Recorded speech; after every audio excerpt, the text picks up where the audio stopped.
The creature loomed in the center of the holding chamber, every muscle under its scaled hide rippling with restrained violence. It stood taller than a grizzly bear, its massive claws flexing against the reinforced floor. Around the viewport, a group of alien specialists clustered nervously, whispering to one another in low, urgent tones. Dr. Vesh tapped a long finger against the monitor, his three eyes narrowing. This is a disaster waiting to happen. No one should approach it. Not even remotely. Agreed, said Commander Rilex, arms crossed tightly over his chest. It slaughtered 5 Drevians in under 3 minutes during capture. 5. And you want a human to treat it? Vesh's voice nearly squeaked. Rilex shrugged stiffly. We have no choice. The human is already en route. At that exact moment, the outer doors hissed open and a man stepped through, lugging a battered duffel bag and a portable mech-kit. He wore standard-issue cargo pants, a dark blue jacket with a stitched patch reading Earth Recovery Corps, and a look of mild irritation as though he had been pulled from a much-needed nap. His dark hair was messy and a faint scar ran along his left cheek. Name's Carter Ames, he said, tossing the bag down by the wall. Where's the patient? Vesh gaped at him. You are alone. Yeah, Carter said, popping his knuckles. You want me to bring a marching band too? Rilex cleared his throat. You understand the risk? That creature is not cooperative. Carter shrugged. I got the brief. Hurt, angry, dangerous. Same as any injured animal. He pulled a pair of heavy gloves from the mech-kit and started pulling them on. You got any more info? Like where it's hurt? Vesh gestured at the screen. Multiple lacerations across the dorsal plates. Puncture wounds on the left hind limb. It refuses sedation. Figures, Carter said. He clipped a small scanner to his belt and slung the medkit over his shoulder. Open the door. Are you insane? Vesh hissed. Maybe, Carter said cheerfully. But you called me. With a reluctant nod from Rilex, a technician keyed in a series of commands. The inner door slid open, and a heavy blast shield lowered just in case things went south. Carter stepped through without hesitation. The predator turned its head, fixing him with a stare that could have melted steel. Its nostrils flared, and an ear-splitting growl rumbled from deep in its chest. Carter didn't flinch. Instead, he stopped a good 10 feet away, crouched slowly, and set the medkit on the floor. All right, big guy, Carter said. Let's get a look at you. The creature's ears large, ridged things that ran along the sides of its head twitched sharply. Carter noticed. He sat cross-legged on the floor, careful not to make any sudden moves, and pulled a small scanner from his belt. I bet you're hurting, he said, voice low and steady. You wouldn't be here otherwise. The creature growled again, but it was softer this time, almost a rumble of warning rather than a threat. Carter worked the scanner in slow loops, checking the creature's vitals. Readings spiked all over the place, high stress levels, signs of infection, minor internal bleeding. He clicked his tongue sympathetically. Yeah, buddy. You're a mess. The predator shifted uneasily, its claws scraping against the floor. From behind the viewport, Vesh and Rilex watched with held breath. He's going to die, Vesh whispered grimly. Carter finished the scan and set the device down. He reached slowly into the medkit and pulled out a small, padded bandage. The creature stiffened, muscles bunched tight, ready to strike. Carter paused. His eyes flicked to the creature's ears again, noting the subtle way they drooped. He remembered an old wolf dog he had treated once, back in Oregon. Same posture, fear masked as aggression. He shifted closer, moving slow enough that a snail could have beaten him in a race. When he was within arm's reach, he stretched out his gloved hand not toward the wounds, but toward the creature's ear. The alien specialists gasped. You fool, Vesh hissed. It will tear you apart. Carter gently scratched the base of the creature's ear. The predator froze. Its entire body went rigid. Then, tentatively, it leaned into the touch. Carter grinned. There it is. Behind the glass, Vesh looked like he might faint. The creature let out a deep, shuddering breath and slumped to the floor, its massive head resting heavily on its forearms. Carter kept scratching lightly behind the ear, using slow, circular motions. After a minute, the creature's breathing evened out. "I think we just became friends," Carter muttered. He got to work. It wasn't easy. Every time he shifted position or touched a sore spot, the predator let out a low growl and tensed up. Carter kept one hand scratching behind the ear while using the other to clean and dress the wounds. Sweat dripped down his face. His arms ached. But he kept at it, patient and methodical. 2 hours later, the worst injuries were patched up. Carter's gloves were shredded, and his jacket was torn, but he was alive. When he finally stood up and stretched, the predator huffed and nudged him gently with its massive snout. Yeah, Carter said, patting its head. "You're welcome." He turned and walked back toward the door, limping slightly from where the creature had accidentally stepped on his foot mid-treatment. As he exited the chamber, the specialist stared at him like he had just sprouted wings. Vesh opened and closed his mouth several times before managing, "How did you?" Carter wiped his forehead with the sleeve of his jacket. "Same as any scared animal. You gotta show em you ain't here to hurt em." Commander Rilex frowned. "You risked your life. That was reckless." "Maybe," Carter said, grabbing a water bottle from the table and chugging half of it in one go. But it worked. Before anyone could argue, an alarm blared. The lights shifted to a pulsing red. "Containment breach," a technician shouted. Carter swore under his breath. "Tell me it's not my new buddy." "It is not," Rilex said grimly. "Sector 12. One of the other specimens." "Fantastic," Carter muttered, slamming the water bottle down. His legs were still rubbery from the adrenaline crash, but he grabbed his medkit anyway.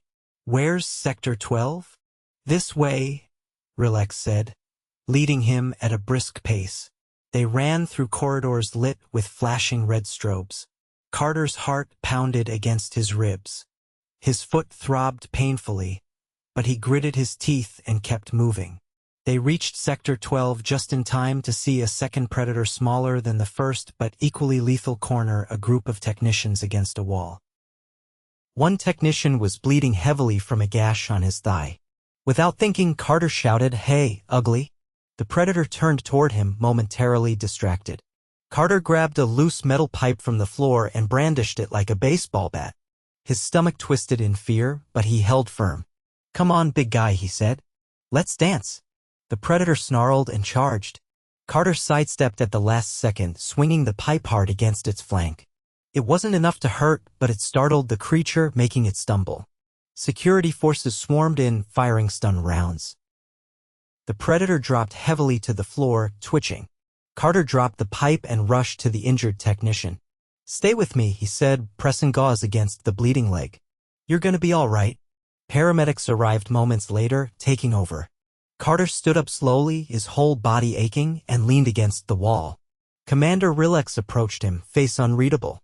"You were reckless," Rilex said. Carter wiped blood from his hands. "You mentioned that. But you were effective," Rilex added grudgingly. "I'll take the compliment," Carter said, managing a tired grin. 2 days later, after much protest, Carter was forced to rest. His foot had a hairline fracture, confirmed by a scan. He was fitted with a boot and given strict orders to stay off it for at least 4 weeks. He spent most of that time in the observation room, watching the first predator through the viewport. It would often sit facing the glass, ears perked, watching him in return. Vesh approached him one evening holding a tablet. "The creature. It refuses food from anyone else," Vesh said. Carter raised an eyebrow. "What, you want me to hand feed it too?" "If you are able," Vesh said stiffly. Carter chuckled. "Sure. Why not? Gotta earn my paycheck somehow." He hobbled into the holding chamber, carrying a tray of food. The predator rumbled happily and bumped its massive head against his shoulder.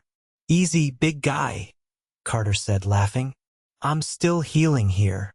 Behind the viewport, the specialists watched in stunned silence as a man from Earth, armed with nothing more than stubbornness and a good scratch behind the ears, tamed a creature the galaxy had deemed untouchable. 3 days later, Carter sat on a battered stool just inside the reinforced enclosure, balancing a heavy tray on his lap. The predator officially designated Specimen 12B, though Carter privately called him Tank, crouched a few feet away, tail sweeping slow arcs across the floor. Its golden eyes flicked between Carter and the tray with unmistakable interest. Carter set a chunk of protein loaf on the floor and nudged it forward with his boot, careful not to make sudden gestures. Tank crept closer, nostrils flaring, before snatching up the offering with surprising delicacy. From behind the observation glass, a knot of aliens more today than usual huddled together, whispering and exchanging anxious glances. Carter caught a flash of bright teal robes among the crowd, marking the presence of someone from the diplomatic corps. Great! Higher stakes. He tore a strip off another loaf and tossed it underhand. Tank snapped at midair without moving from his crouch. You know, Carter said conversationally, you could at least pretend to be impressed. A low huff answered him, maybe amusement, maybe indigestion. The door behind the observation deck slid open with a mechanical whine, and a new figure entered, tall, spindly, with skin like polished copper and a row of translucent frills running from scalp to spine. Carter recognized the species. The Evelyn were known for two things: bureaucratic rigidity and an intense fear of anything carnivorous. The Evelyn adjusted a shimmering sash across its narrow chest and leaned toward Commander Rilex, speaking in crisp, clipped tones that even Carter could hear through the thick glass. You assured the Council that this creature was beyond rehabilitation, the Evelyn said. Yet now it appears to be. Domesticated. I would not use that term, Rilex said stiffly. It responds specifically to one individual. It remains hostile to all others. The Evelyn tilted its head sharply. Then the human shall demonstrate control. Carter nearly dropped the tray. Fantastic, he muttered under his breath. No pressure. Tank's ears twitched at his tone, and it crept a little closer, bumping its heavy skull lightly against Carter's hip. Carter braced himself against the impact, gritting his teeth at the jolt that traveled up his injured leg. All right, big guy, he said quietly. Guess it's showtime. A mechanical buzz sounded overhead, followed by a calm, dispassionate voice. Initiate behavioral demonstration. Carter set the tray aside and rose carefully to his feet, favoring his good leg. He reached into his pocket and pulled out a short, knotted rope, a makeshift tug toy he'd cobbled together from scraps. Tank's eyes locked onto it immediately, pupils dilating. Sit, Carter said. Tank hesitated, muscles tensing, but then dropped into a sitting position with a heavy thud that rattled the floor. The cluster of aliens erupted into a chaotic flurry of conversation. Lie down, Carter said. Tank flopped onto his side, tail thudding once against the wall. The Evelyn raised a hand for silence. Have it release the object voluntarily, it said. Carter tossed the rope. Tank bounded after it, jaws closing around the knot. When Carter held out his hand, Tank stared at him for a long moment, then padded over and dropped the rope squarely into his palm. Carter grinned, ignoring the spike of pain in his foot. Good boy. A stunned silence fell over the observation deck. The Evelyn turned sharply toward Rilex. This is unprecedented. Rilex's shoulders tightened. Humans, he said grimly, have a peculiar effect on dangerous entities. Carter gave Tank a final scratch behind the ear and limped toward the exit. As he passed under the security arch, the Evelyn blocked his path. You, it said, voice brimming with suspicion. What methods were employed to achieve such compliance? Carter wiped his hands on his pants and said, food. Patience. Bit of ear scratching. The Evelyn's frills flared in disbelief. No chemical inducement? No neural manipulation? Nope, Carter said. Just good old-fashioned bonding. The Evelyn's frills quivered violently. This is deeply troubling. Tell me about it, Carter said. I still can't get my neighbor's cat to like me. Without waiting for a response, he limped down the hall toward the infirmary. The adrenaline was wearing off fast, and his foot felt like it had been stomped by a rhino. The med bay was quiet, humming with the faint antiseptic scent of sterilization fields. Carter collapsed onto a diagnostic chair and peeled off the boot. The technician on duty, an avian species with shimmering green feathers, clucked disapprovingly as she scanned his swollen ankle. "You have worsened the fracture," she said, voice musical and filled with reproach. "Yeah, figured," Carter said, leaning his head back against the chair. "You require immobilization for no fewer than 7 days." Carter closed his eyes. 7 days sounds like a vacation. "You must not place weight upon the limb." "I'll float if I have to," Carter said, too tired to argue. The technician applied a rigid stabilizer around his foot and lower calf, the material cooling rapidly as it hardened. Carter felt an immediate drop in pain levels. "Better?" she asked. "Like night and day," Carter said. He was halfway dozing off when the comm system pinged overhead. "Human operative Carter Ames, report to briefing room 3 immediately." The technician's feathers fluffed out in indignation. "He must rest," she called toward the speaker. The comm pinged again, more insistent. Carter groaned. "Guess I'll rest when I'm dead." The technician muttered something that sounded suspiciously like a curse as she helped him into a floating chair. Carter guided it with a joystick, navigating the halls with the grim determination of someone who knew this wasn't going to be good news. Briefing room 3 was small, dimly lit, and occupied only by Rilex and a holographic display table. Rilex gestured him in without preamble. "We have a situation," Rilex said. "Of course we do," Carter said, steering the chair into a corner. Rilex tapped the display. A grainy video feed appeared, showing a wild-eyed creature thrashing in a containment cell. It was smaller than Tank, built more like a greyhound, but its teeth looked no less capable of removing limbs. "This is Specimen 9, Rilex said. "It has developed stress-induced psychosis. Traditional sedation methods are ineffective." Carter watched the feed for a moment. The creature rammed itself against the walls in a frenzy of panic. "You want me to pet that one too?" he asked. Rilex's mouth tightened. "We require you to stabilize it." Carter rubbed his temples. "You realize I'm not magic, right? You possess an anomaly," Rilex said, as if the word tasted sour.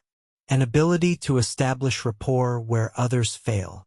"All right," Carter said, pushing himself upright. "I'll take a look." He was wheeled to the containment sector with 2 security officers flanking him like nervous bookends. They arrived to find Specimen 9 pacing in frantic circles, foam flecking its muzzle. Carter studied it for a moment, noting the way its eyes darted, the tremble in its limbs. It wasn't rage, it was terror. He requested a portable sonic blanket, a low-frequency device used to calm certain species. The technicians hesitated but complied, setting it up just outside the cell. Carter activated it at the lowest setting. A soft vibration filled the air, almost imperceptible. Specimen 9 froze, ears flicking. Carter positioned himself at the edge of the cell, just inside the safety field. "Hey," he said softly. "Easy, buddy." The creature's sides heaved. For a long moment, it did nothing. Then, trembling, it inched closer. Carter stayed still, letting the creature set the pace. When it was within reach, he extended a gloved hand, palm up. Specimen 9 sniffed hesitantly, then pressed its forehead against his hand with a desperate shudder. "There you go," Carter whispered. Behind the glass, the aliens were stone silent. He sat with it for nearly an hour, stroking its wiry fur and murmuring nonsense words. Gradually, the tremors eased. The creature collapsed at his feet, exhausted but calm. When he finally left the cell, Rilex was waiting. "You continue to defy expectations," Rilex said. Carter shook his head. "I'm just stubborn." Rilex studied him for a long moment. "Perhaps that is your species' true weapon." Carter laughed, the sound dry and worn. That and an unhealthy love of bad ideas. He wheeled himself back toward the med bay, stomach growling. Maybe they'd let him have double rations this time. Behind him, the aliens whispered, recalculating everything they thought they knew about humanity. Carter winced as he maneuvered the floating chair into the enclosure's maintenance wing, the stabilizer on his leg buzzing slightly with every bump in the corridor floor. His ribs ached from having leaned sideways too long, but at least his foot wasn't screaming anymore.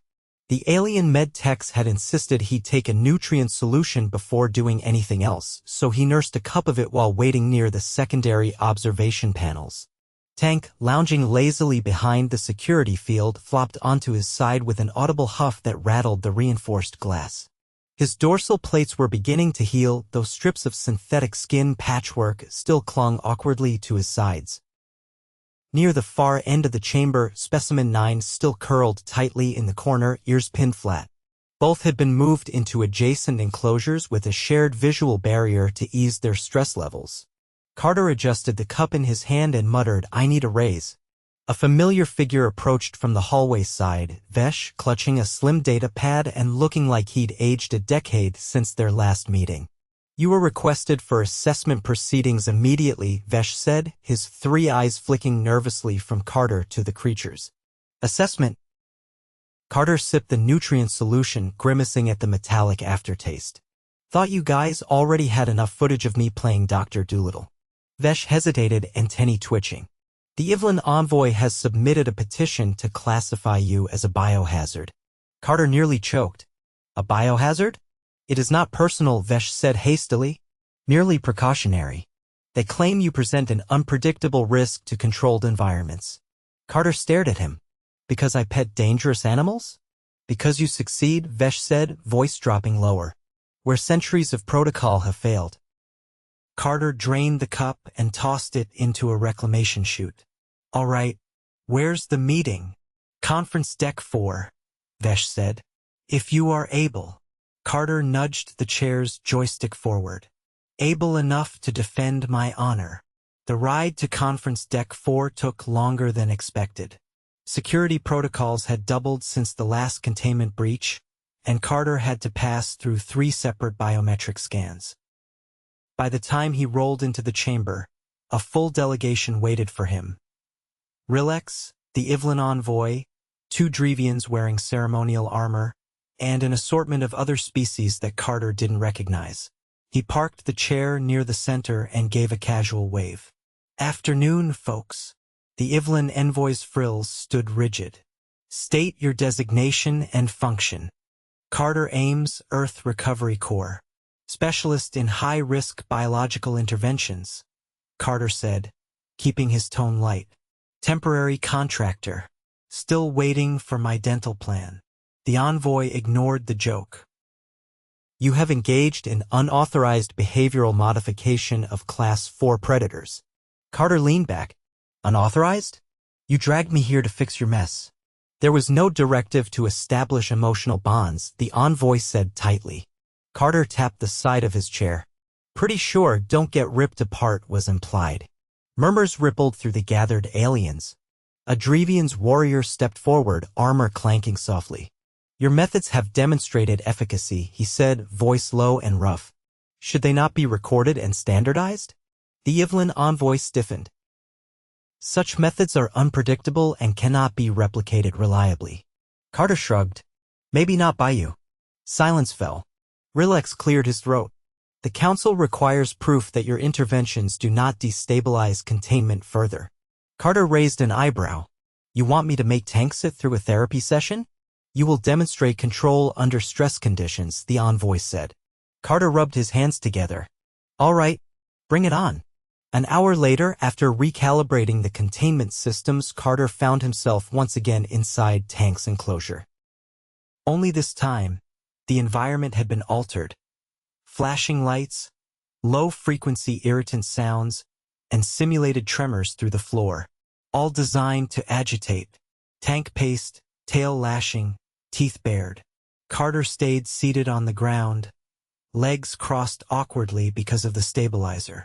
He pulled the knotted rope toy from his jacket pocket and held it loosely in his lap.